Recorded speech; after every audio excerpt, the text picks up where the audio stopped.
Warrenton, VA. Republican Glenn Youngkin wouldn't say Thursday whether he wants former President Donald Trump to campaign for him in the final weeks of Virginia's high-stakes gubernatorial election and distanced himself from a controversial right-wing rally supporting his candidacy the night. The person that's going to be campaigning here for the next 2.5 weeks is Glenn Youngkin. I am on the ballot, he told reporters, referring to himself in the third person after a campaign event in a pub. Youngkin, who is trying to walk a fine line by appealing to both forever Trumpers and never Trumpers, as he puts it, said he hadn't known about Wednesday's Take Back Virginia rally in Richmond, where attendees pledged allegiance to a flag that organizers said was present at the riot at the U.S. Capitol on January 6. When a group of Trump supporters stormed the building trying to prevent the counting of the electoral votes that made his defeat. I wasn't involved, so I don't know. But if that was the case, then we shouldn't pledge allegiance to that flag, Youngkin said. And by the way, I've been so clear there is no place for violence, none, in America today.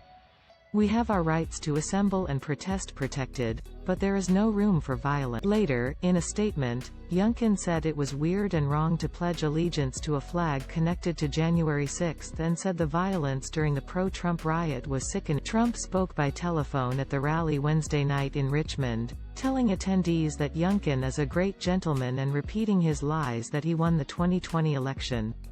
The rally, which featured former Trump strategist Steve Bannon, was organized by conservative talk show host John Fredericks, Trump's former Virginia campaign. Trump has endorsed Youngkin, whose campaign staff includes several former Trump aides, but he has allowed Youngkin, a former private equity executive and political newcomer, to keep some distance from him. Youngkin steered clear of the Bannon rally, where one of the speakers was controversial state senator Amanda Chase, a prominent promoter of election fraud conspiracy theories who supports him and lost in the Republican primary. The only chief surrogate for Glenn Youngkin is Glenn Youngkin, he said of himself when asked about Chase's presence at the event. And while Youngkin has promised to enhance election security, he disavowed Trump's lies about the 2020 campaign. I've been very clear from the beginning that I don't think that there was massive fraud in Virginia in the campaign and that Joe Biden was legitimately elected our president. He pressed again about whether he wants Trump to come to Virginia. Youngkin dodged.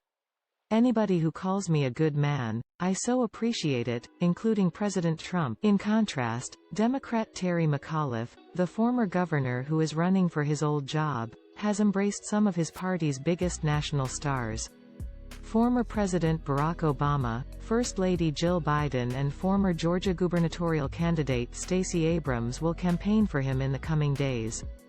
Joe Biden did so. Youngkin knows he will have to win over moderate suburbanites and turn out the conservative base in this off-year election if he is to be the first Republican to win statewide in Virginia since 2009. To Democrats, Youngkin's aw shucks approach to his party's right flank is nothing but an act, and anything short of a full-throated rejection of Trump isn't enough. It all adds up to the same thing here. Donald Trump, Donald Trump, Donald Trump, McAuliffe said on a call his campaign organized with reporters in response to Wednesday's rally. McAuliffe's campaign was also quick to note that Youngkin thanked Fredericks for hosting the event in an appearance on his radio show. McAuliffe's campaign launched a TV ad Thursday featuring video from the rally of Trump praising Youngkin. I hope Glenn gets in there, and hell do all of the things that we want a governor to do, Trump says in the ad, which closes with text that reads, Glenn Youngkin is Donald Trump's candidate.